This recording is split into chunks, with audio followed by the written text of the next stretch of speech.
Est-ce qu'on peut dire que c'est un bon point de prix compte tenu de la physionomie de cette rencontre? Oui, parce qu'on a été mené au score, donc c'est toujours bien de revenir à l'extérieur. Maintenant, on était venu pour gagner, avec l'ambition de gagner, donc on est déçu du résultat. Quand on est l'Olympique Lyonnais, on se doit de gagner ce genre de rencontre et voilà, il y a pas mal de frustration, d'énervement parce qu'on avait autre chose en tête par rapport à ce match-là. Ce qui est dommage, c'est qu'on n'arrive pas à enchaîner les matchs, donc enfin, surtout les victoires. Donc c'est dommageable. On lâche 2 points, je pense, qui était largement à notre portée. C'est mieux de prendre un point que rien, surtout on garde la même distance, ils se rapprochent pas de nous. On est tombé face à une bonne équipe de Bordeaux aussi qui exploitait bien nos failles, surtout leur contre-attaque. Donc voilà, c'est le match nul, je pense, est mérité, même si c'est vrai que ça aurait pu basculer d'un côté comme d'un autre. Donc c'est un match que on revient, on peut le perdre, mais on aurait dû le gagner. Donc voilà, donc c'est un sentiment un peu mitigé. En plateau, là, ils ont choisi le tournant du match, c'est ton arrêt là, à la 67e minute. Voilà, Claude, comment tu l'as vécu? Bah bien, je l'ai arrêté, donc ça va. On a assisté à un match vivant, un match ouvert, où Lyon a fait preuve d'un peu plus de maîtrise que nous.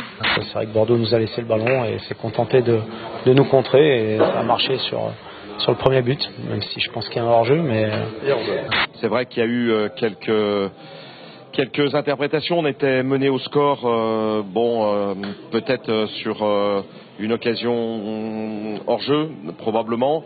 Après, il y aurait pu y avoir un pénalty, mais entre-temps, je pense qu'on a 2 occasions qu'on ne doit pas louper. Memphis et Alexandre ont 2 occasions. C'est vrai que les faits de jeu peuvent arriver. Le hors-jeu à vitesse réelle, c'est pas évident, c'est litigieux.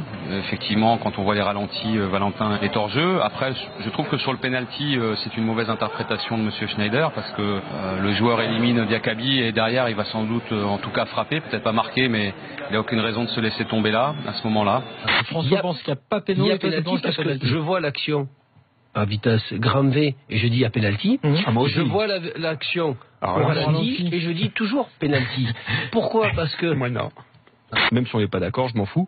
Pour moi, il n'y avait pas péno sur l'action où on voit Diakaby qui tend la jambe est ancrée au sol, Malcolm s'empale dessus, c'est pas la jambe de Diakaby qui va heurter Malcolm, c'est les pieds de Malcolm qui vont heurter la jambe de Diakaby. Et je suis pas d'accord avec Joël, et pour moi il n'y avait pas pénalty là-dessus. C'est une question d'interprétation, certes, mon interprétation, il n'y avait pas péno. Alors, en revanche, il y avait hors-jeu. Sur le premier but. Mais c'est pas grave, c'est l'effet de jeu, c'est comme ça. Première mi-temps, tu t'es laissé pousser les ailes là, quand t'es parti en chevauché fantastique, ça va te donner des idées, ça? Un petit pont et tout. Ouais, ça va donner des idées à Bruno. Hein. C'est un coup, est-ce qu'ils me mettent ailier bientôt? Et il y a un autre super défi maintenant, dans quelques jours, qui s'appelle la Roma. Oui, ça va être un match très important. On sait que ça va pas être facile. On a ce statut d'outsider. Maintenant, c'est à nous de se reposer pour être prêt jeudi. Nous, on veut gagner la Ligue Europa. Ouais, on aimerait. On s'est organisé. Je l'ai expliqué sur un plan à 5 ans qui démarre maintenant. On a fait les principaux investissements qu'il fallait faire pour avoir un stade qui est magnifique en toute propriété, qui est fait pour jouer les Coupes d'Europe. Et donc voilà, donc on va maintenant rentrer dans une phase où on va s'améliorer d'année en année. Et si on peut dès cette année passer l'obstacle de la Roma, je pense qu'on aura une bonne chance peut-être d'aller véritablement au bout.